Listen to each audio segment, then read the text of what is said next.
right, good day, everyone. It is that time of the week again for Cuss with Gus Demos. I'm very excited. As many of you know, V is traveling right now, so I'll be having the privilege of riding shotgun with Gus. So, Gus, how the hell are you? Good, man. How are you? I'm doing great, man. I'm doing great. I told the listeners on our morning show that I was really going to bust your chops on today's show because I had the opportunity over the weekend to watch the Anarchast that you did with Jeff. Oh shit! And you were all cleaned up, you had shaved, all proper, no ladies. I'm like, that son of a I'm like, with us, he's constantly smoking cigars, he's got his whiskey next to him. well, and I'll tell you why. In full disclosure, we always, first of all, when we go on, we don't do video. So I could literally I'll tell you the truth. Right now I'm in fucking like Adidas fucking pants and a t-shirt. So with like a fucking visor turned sideways, like a punk rock kid or something. But since Berwick always goes video, yes, I get done up for it. In regards to the fucking the profanity, and I'm cognizant. So I know Jeff's audience. I don't know exactly his audience, but I've been on Acapulco enough times, and I know his audience to realize that they're not as in your face fuck off as my audience would be, or your audience, where like a lot of them, and this holds true in like the crypto community. So a lot of his audience is more crypto heavy, or like peace and love and all that shit, which is fine, but they're not ready. Like, if I've been to Acapulco, and guess what? There are a few blue-haired butches there. So it's So the last thing I could do is go on fucking Berwick's fucking channel and start fucking blasting fucking blue-haired butches. So I try to keep it more politically neutral and just focus on the fucking finance and economics of it all. No, it was all good. I just was saying I'm gonna bust his chops. I was watching it. It was a good interview, and I read today. Did you see who he landed to be the keynote speaker? I got the email notification this morning, dude. Fucking Dr. Ron Paul. That is. Oh wow, that's huge. That's a nice pull. That's a very impressive pull. That is massive. And I'm so glad he's getting down to that audience. So good for him. Yeah, no, that's I don't know what it takes. I don't know how they landed him or what it takes to get Ron Paul, but that's a really nice pull. So I think Jeff offered him some Bitcoin or something, or maybe a Bitcoin. Like, let's cut the shit. Your political career is over. Here's a few Bitcoin. Come on down. Yeah, well, because I think, and I haven't been following him as closely since he left office. I mean, I have, but not like to the extent I was, 4 or 5 years ago. I think he's taken the gloves off a little bit more. Ron Paul, where I think he was forced when he was still in office to kind of keep it more mainstream. I think, I think he's like kind of been like, yeah, the government's just a stealing, mass murdering machine, spying. Like, I think he would kind of allude to a lot of that shit, 4 years ago, 6 years ago, but I think he's gotten a lot more like raw and honest now that he's out of office. Yeah, I follow him on the Liberty Report. He has the podcast and the show that he does, and it has a website to accompany it. But yeah, he's all over. He's on point. What I respect tremendously about him is that his message really never changes. It's always about liberty, about freedom, about understanding that our forefathers never envisioned the government to be the massive entity, this massive corporation that it is today. So I'm very excited that he'll be at Anarchapulco doing the keynote. No, as far as politicians go, for the last century or last 150 years, I don't want to go all the way back to Jefferson and Madison and whatever, but like Ron Paul's as on point with my beliefs as humanly possible. Like that's exactly, if you could get 500 of him to be in both Senate and House, then it'd be a much different country. So yeah, he never before that I'm aware. I mean, again, maybe I'm wrong. And in the early 20th century, there's massive libertarian politicians, but he's on point, man. He especially as far as a congressman or senator, and Rand's pretty good too. I mean, Rand is, I don't know, 75 or 90%. I think Ron is even more philosophically aligned, but I think Rand has caved on a few of the neocon points and bullshit. I think they get him to cave, or they call him, they call Ron Paul like a quack, but Rand they'll keep it to isolationist, or that's their favorite word for someone who doesn't want a world war. You're an isolationist. You're an isolationist. But yeah, it's a big land. Paul is, as far as like the our ideology, you know, that's as good as it gets. Right. And you know what? He could have really just have missed his year. You know, I know he had a great running, but, you know, imagine what a Ron Paul ticket would have looked like with Trump running against Hillary, when so many people were just so discontent with the Democratic and the Republican candidates, right? I mean, and then the Libertarian Party, who did they run? What's that guy's name again? Gary Johnson. Gary Johnson, who was just an absolute joke of a candidate, and really the Libertarian Party, you know, the guy couldn't even pull 6% nationally, which to me, that was a huge loss. The Libertarian Party missed a huge opportunity in that election cycle. Well, dude, I saw like the convention they had or whatever, where some fucking idiot started taking off his clothes and blah blah. It's like, it's almost, I don't know if that guy was a fucking I don't know if he was on acid or something. I don't know what was going on, but like I saw a brief clip of it where they were nominating for the year, and like this one idiot at the convention like started stripping down naked or presented in his underwear or something. But yeah, and Gary Johnson, nice guy, but yeah, he's not full tote. Ron Paul's a different breed, and Ron Paul, if Ron Paul had Trump's humor and charisma, he'd be unstoppable. Like, so Ron Paul is smart as fuck. He's a good person. He's ideologically spot on. Like, everything else is fucking perfect, but he's not the most he's not the life of the party high five loud guy, you know, like he's not going to sweep the audience through with one line, like, but other than the whatever you want to call that, you know, pizzazz or charm or whatever, right, he doesn't necessarily have that I mean, where someone like a Trump, or even, I mean, keep it politically neutral, even Obama's got that. You know, right? Yes, tremendously. That's what got him elected. Dude, he's charming as fuck. Like, I agree with fucking only 5% of what comes out of his mouth. Like, oh yeah, he's talking about gravity. That really does exist. Fine, but like, so I barely agree with anything he says, but he is fucking charming. He's got that fucking suave, fucking, you know, always smirking. Like, he's charming as fuck. Trump, you know, Trump is offensive, but he gets the fucking crowd going. You know, he's charming as fuck. Yeah, you know what it reminds me of? You saying that reminds me to the video killed the radio star, right? Where yeah, where television and everything else, and then he gets out there, and again, you know, it would be kick ass. It would be if Rand would, you know, become an independent, you know, leave the GOP, but you know, the only reason he does it because he understands the benefits that come, you know, with the money, the funding, and all that kind of stuff. So, but anyway, absolutely, and the access to the states, absolutely. Well, this isn't a news story, but for anyone who doesn't know, so the old the way it's brought up is during the 1960 Kennedy-Nixon debate. Anyone who watched it on TV thought Kennedy won. Anyone who listened to it on the radio and couldn't see the charisma and the blah blah, anyone who listened on the radio thought Nixon won. So if you had just been listening to it, Nixon was the more articulate, better points, blah blah. If you had been watching it on TV live or whatever, then Kennedy drew the higher polls.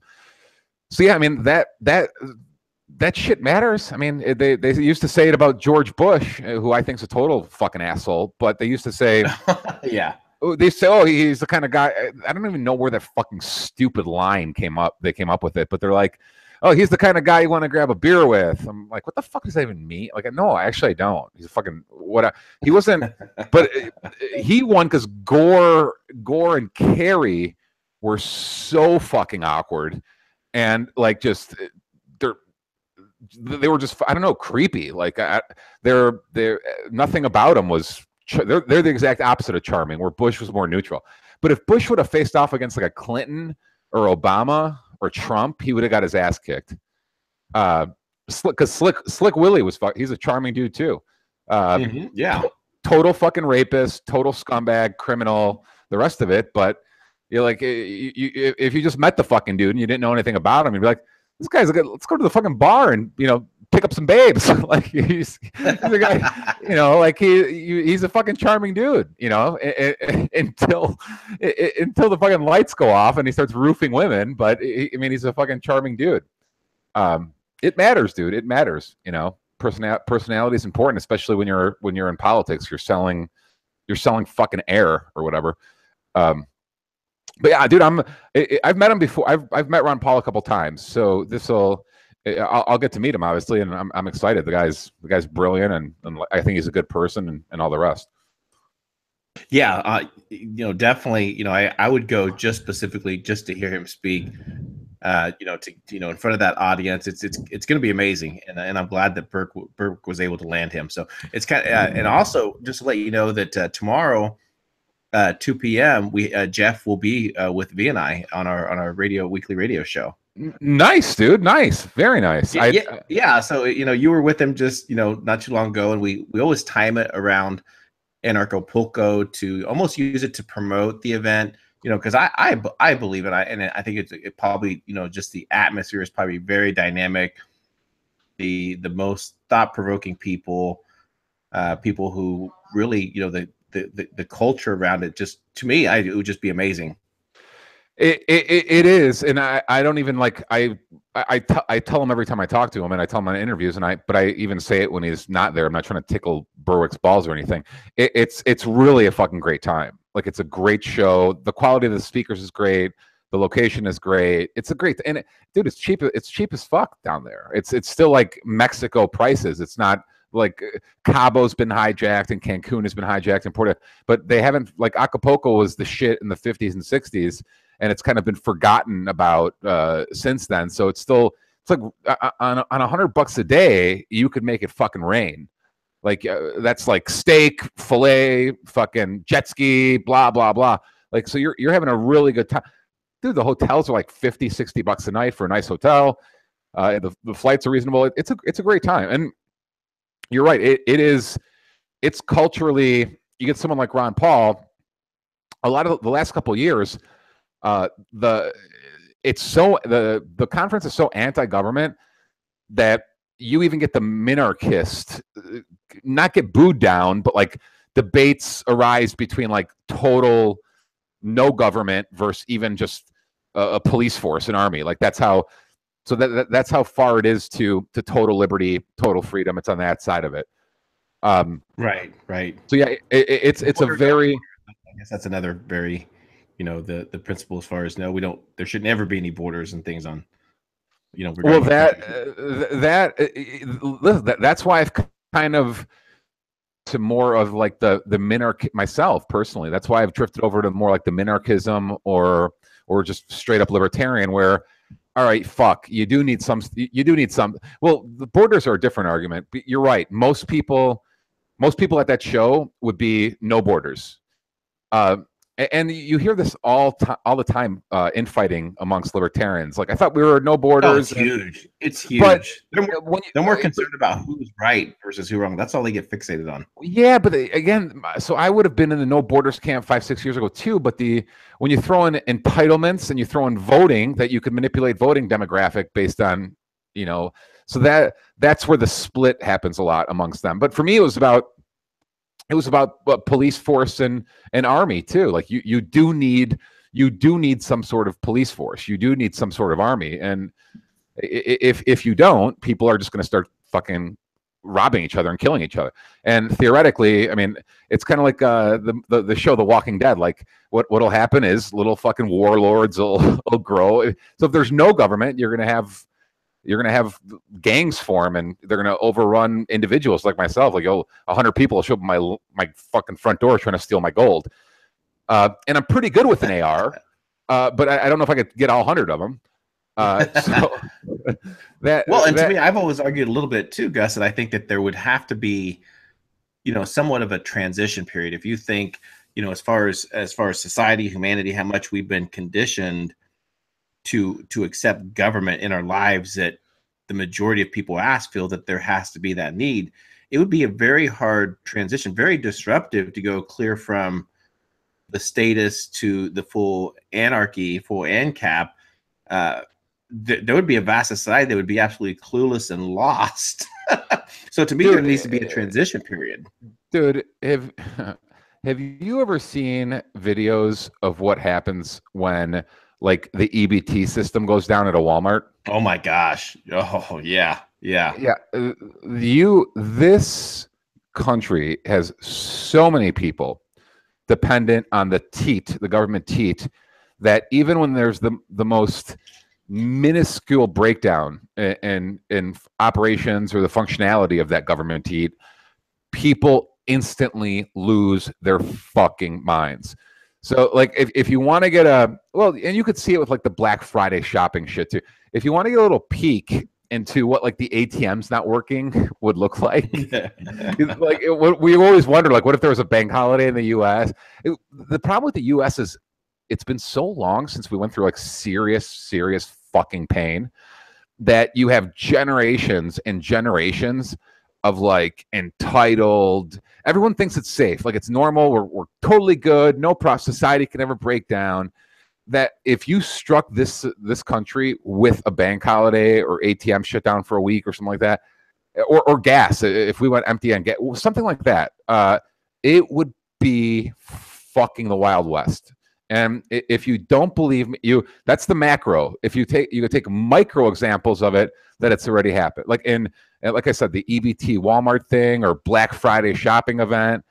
The zombies are fucking dangerous, dude. I'm not, and I've heard that argument a million times too. I don't know if you've heard the same one. It's like, if shit ever really hits the fan, like Mad Max kind of shit, it's not the government you're gonna have to worry about. It's your fucking neighbor.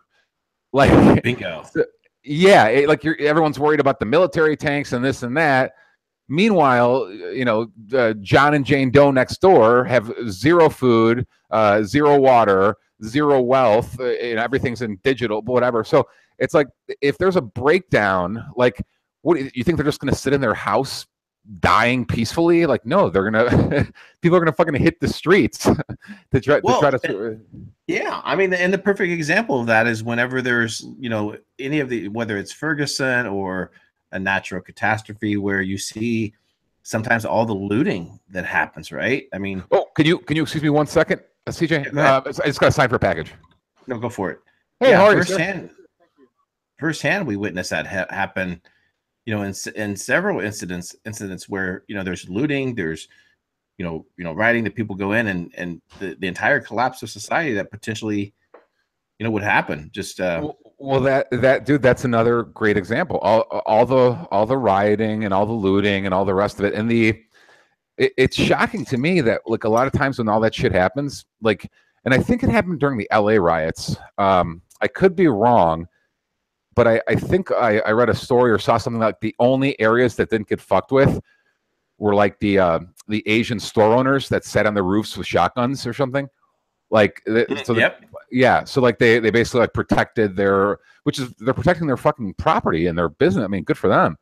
But if 95% of the population isn't ready to defend itself, and the fucking zombies get run roughshod through them, dude. Like, and that's what's fucked up. Like, so I won't get sidetracked on it, but here's a side note that always happens when someone new enters my life. Isn't one of my college buddies or high school buddies or family members.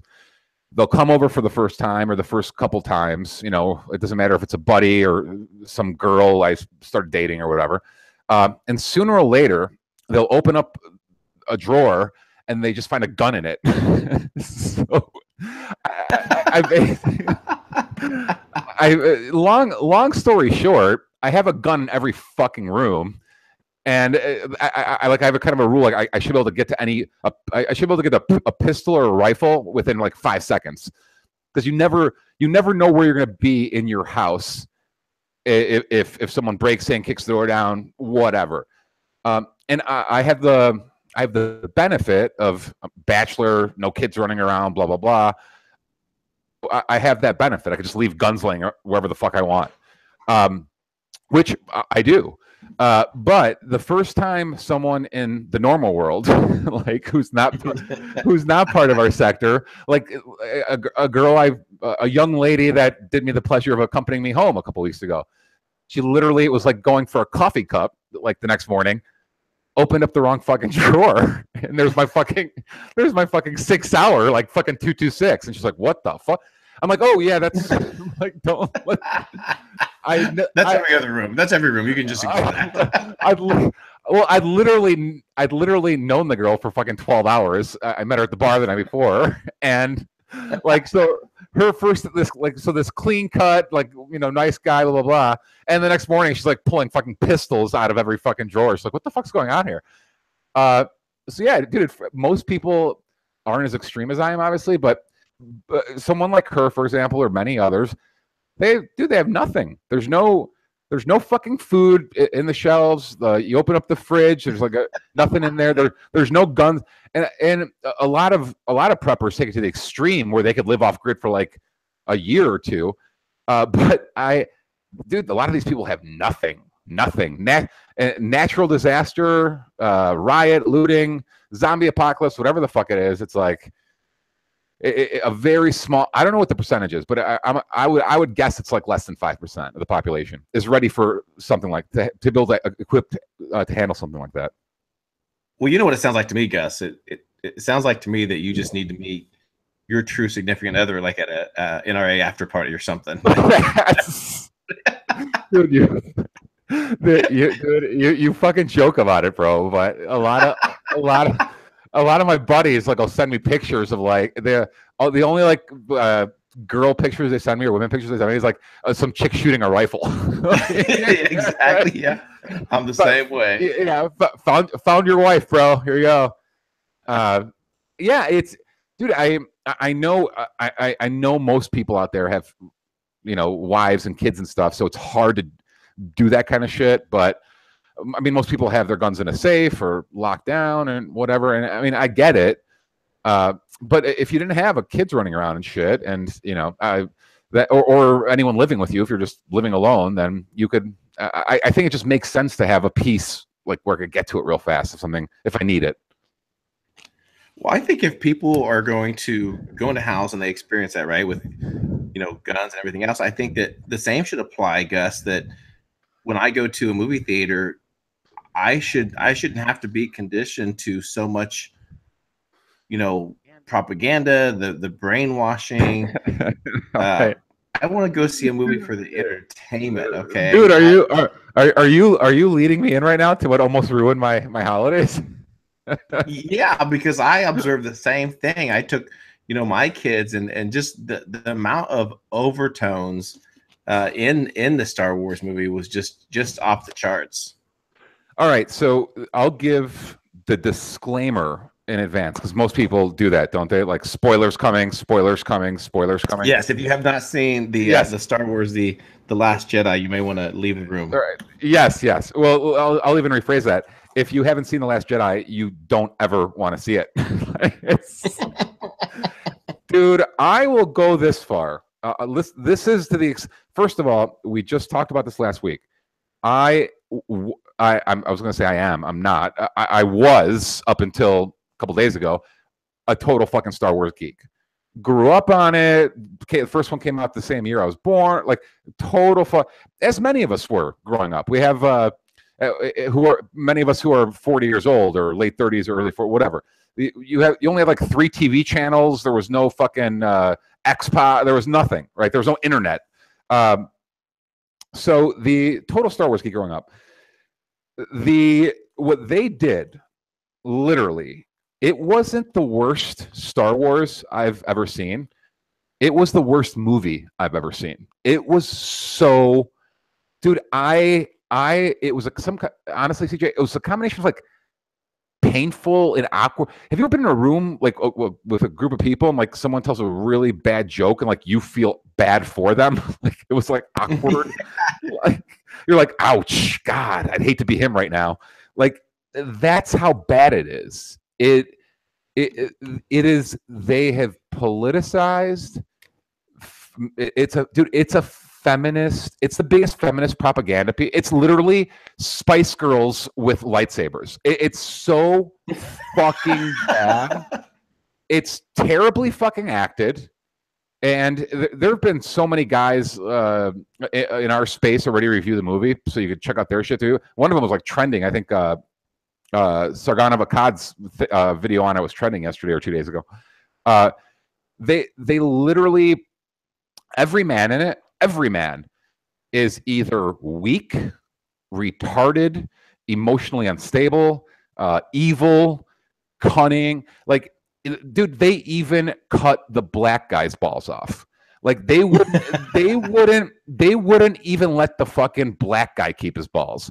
Like that's how shocked I'm like, really? They're turning him into a coward and a pussy, and the girl's gonna save it. Like every guy's neutered in the movie. Like it's fun, and the ones who made it out alive are like emotionally unstable, insane, Nazi. They're so like, screwed in the head, you don't want to mess with them. They're no, they're just evil. Like they're the bad. Like they're evil, and they have daddy issues and mommy. Like the guys are all crazy and evil. And here's where it gets even better. Outside of just a man trashing for fucking 2 hours, the women, some mysterious way, are all some strange hybrid of General Patton, Jesus, Gandhi, Isaac Newton, Hercules, and Superman. Like it's fucking self-sacrifice. That one, the general goes through the ship. That female blue, she's got blue hair. the blue-haired angry bitch goes through the thing. Self-sacrifice. The new character, the feminist Asian diversity pick, saves the guy, self-sacrifice. Like it's all like it's so. Leia has like Superman powers now, where she could float in space, and like it's so. And Rey also, dude, it's so fucking bad. It's so bad. It's unrealistic, and the acting is bad, and the story is bad, and they don't explain any of the fucking shit they left behind in the last one. I won't go see the next one. I can't believe they took something I loved so much and they fucking destroyed it. It's incredible. It's right. Go ahead. Sorry. No, I was just gonna say you're right to break it down a little bit. You know, when you look at Luke, for example, Luke is like all screwed in the head, right? He's like the pervy hermit uncle, like who's like apathetic. Like I don't know if he's like stoned or drunk. He doesn't give a fuck. He's kind of like, and like Rey defeats him in a fight. Like what the fuck is that about? Like it just he's weird. Like he's like any little one-liners that don't work. Like it's fucked up. Like I was praying, I was hoping when I talked to you guys about this last week, I had like a hard on that we were gonna, because the way Lucas described it, Luke was gonna be the most powerful Jedi of all time, even more powerful. And George Lucas laid all this out already. Luke was supposed to end up being even more powerful than Yoda. So right. Not the same metachlorine count, just a greater mastery of the Force and power. So Luke was supposed to be the most powerful Jedi ever. And literally, this tomboy Peggy Sue, who'd been training for like a day, beats him. Like, Rey's like, she's up on the skills of the Jedi. Well, yeah, and not only is he awkward, but he's like a total pussy and apathetic and a coward for most of it, and and self-loathing, and like it's just like, geez, like again, emotionally unstable. Kylo Ren, emotionally unstable, mommy issues, daddy issues. I don't know what the. And then did you fear him at all, Kylo? Did you have any Darth Vader? Growing up, there was a little bit of a fear, right? A little bit of a intimidation, but Kylo, I never felt that at all. It's like, oh, this guy's weak. He doesn't know.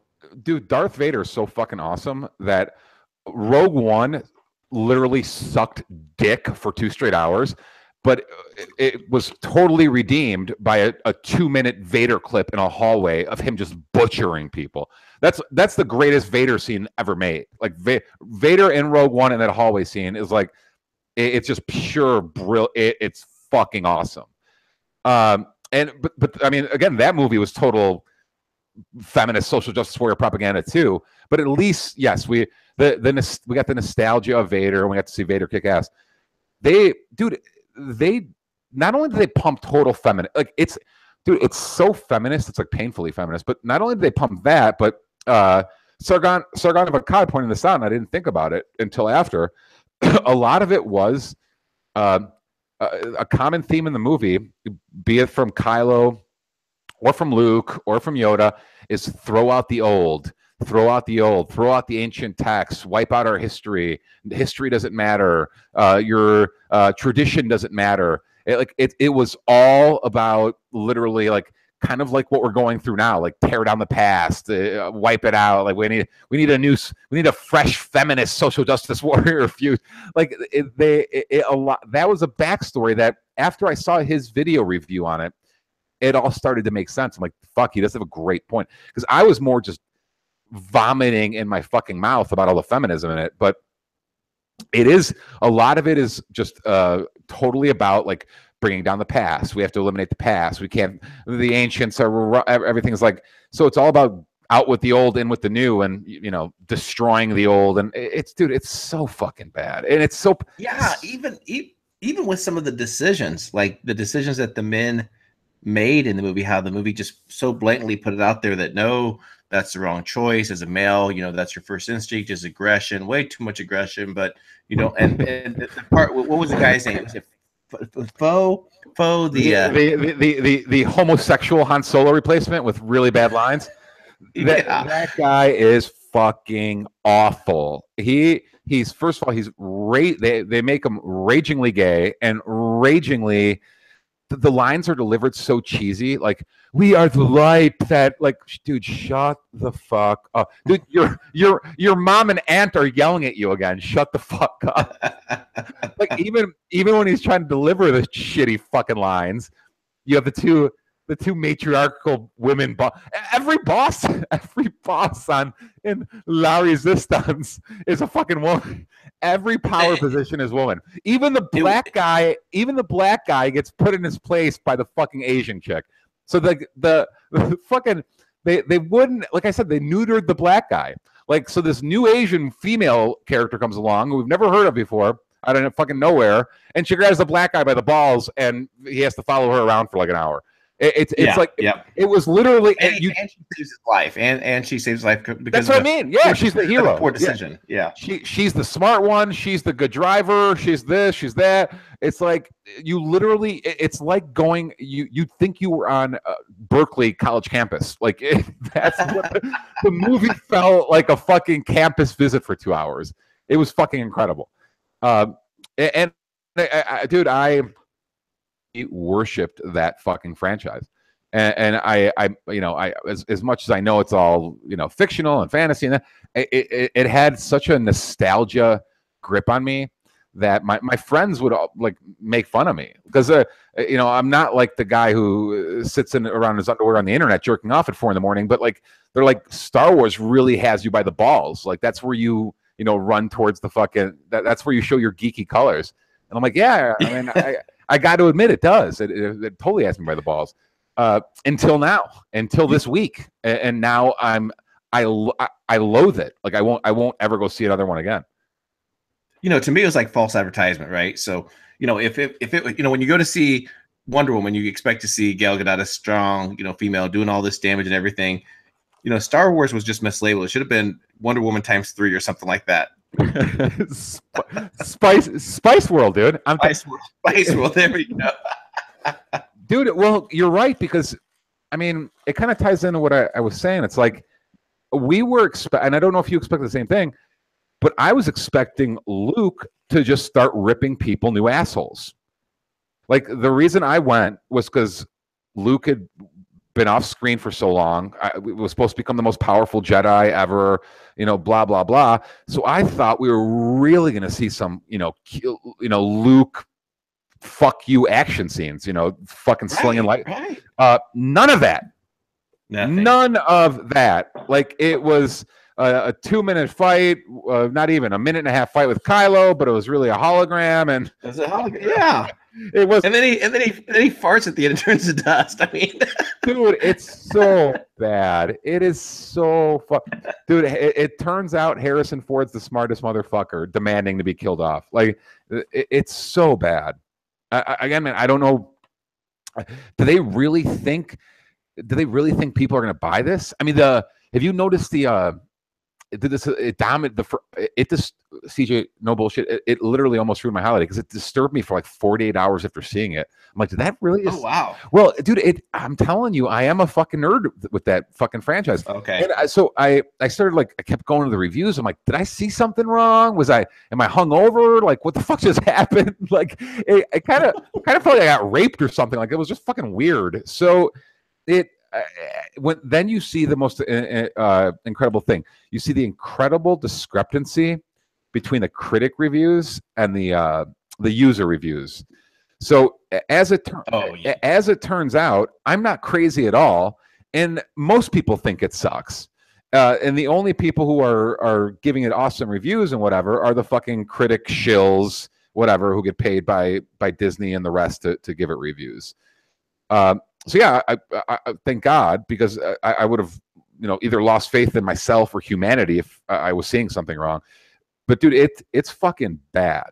It's really bad. And again, if whatever, it's $10. If you want to spend your $10 and go see it, go ahead. But I warn you now, it is the worst. It's not the worst Star Wars ever, dude. It's one of the worst movies ever. It's that bad. It'd be a fun movie to make a parody of. Get Weird Al. Make a whole parody of the last Star Wars. That'd be fun to do.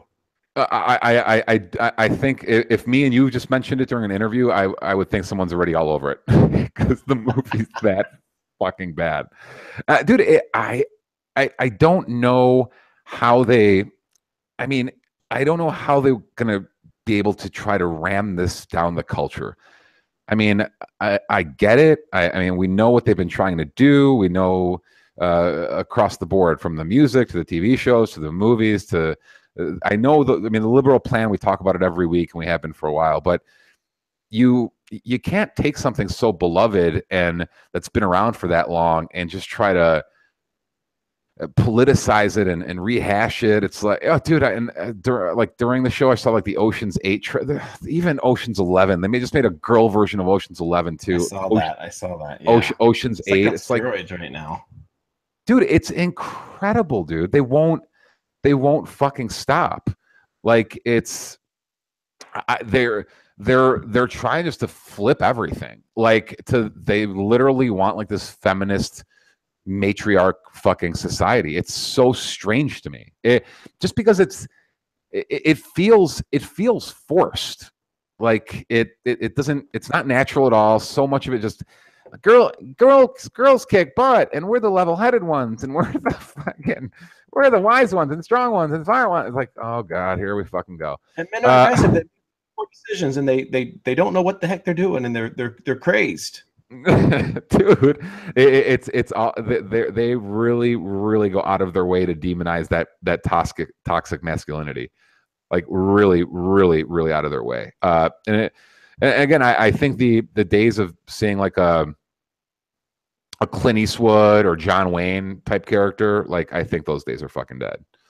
I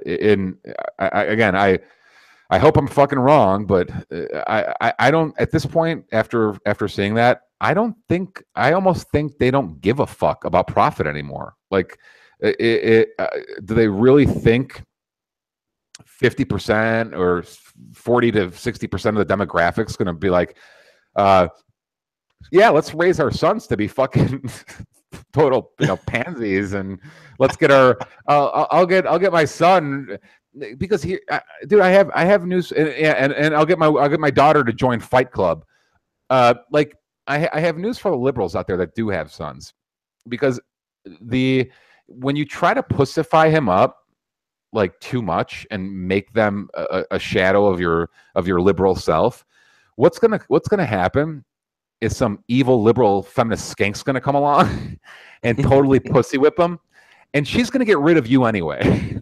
Like, so the evil feminist skank is gonna get rid of his family anyway, and you're gonna lose your son to her family. So all the holidays will be spent with her family. She'll convince him that mom and dad, especially dad, is totally toxic and evil. So be careful what kind of men you put out there, because if you make them too much of a pussy, a pansy, a beta, then the world, believe me, people will come along, and some magical feminist vagina will come along and total pussify him further. But again, food for thought. Food for thought. I see it every fucking day. So. Oh yeah, absolutely, yeah, absolutely. Fuck, that movie killed my fucking. Oh, sorry. Dude, Q4 had been so fun. Dude, I thought between business and health and social life and the rest of it, Q4 had been, and investments, Q4 had been so fucking rock and roll. Like, I'm like, everything's fucking kind of going my way. Maybe I should play the lotto tonight or something. And then Star Wars was like the only fucking glitch. Star Wars comes out. I'm like, son of a. I'm like, you could. I thought the powers that be were gonna let me have a clean sweep at Q4, but they had to. Maybe something will happen. Maybe fucking Pelosi will have a heart attack in an hour, and I'll get fucking. It'll redeem itself. Who the fuck knows? All right, Gus, closing thoughts, plug your site. How can people learn more about perpetual assets, all that kind of good stuff? Perpetualassets.com. Check us out on the search engine. Check us out. You could go to our YouTube channel. You could go to our website. We do retirement accounts. We do metals cards. To give us a read over, watch a few of our videos, see if you're interested in anything we do. You're always free to email us, call us with any questions, etc. Most importantly, have a wonderful, wonderful holiday, man. Great time of year. Family, friends, high calories, booze, feats of strength. What else is some good fried rib? Go eat some beef. What the fuck else does Costanza's dad say? The feats of strength and the the airing of grievances. Don't forget your airing of grievances to your loved ones. It's always a little booze and a little ball busting is always good for the holidays. Roger that. Very good. Want to thank all of our fans and listeners for listening in for Cuss with Gus. And that's it for today. So everyone take care, and we are over and out.